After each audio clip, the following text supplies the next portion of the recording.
stoupat, takže už je celkem 13 stupňů. Jsme si říkali, že dětkový stroje se teď tam bude brali do na hodinovou pauzu na oběd, to znamená půl čtvrtá je opět přesunky svých celkem 18, který by tady pořadatelé nachystali. Ale jsme říkali na trojce a tak na představkou proti nám všechny ty soutěže největších seriálů. No a jak jsme už říkali několikrát, předpokládáme teďka soutěže do hodiny. Zase pracuje, že nejde 16 hodin končí na nástupky, dokonce pak všechny vozidla v kategorii kategorie.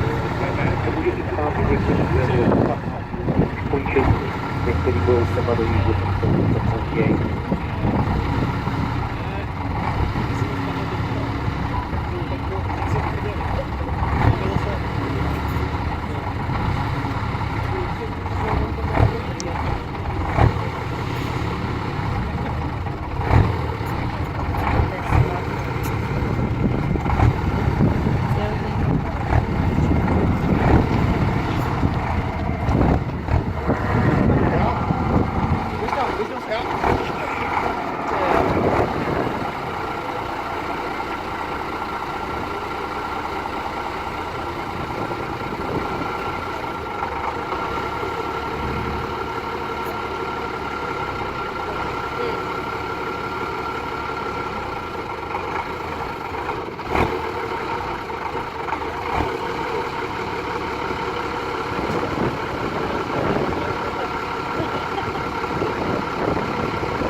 No,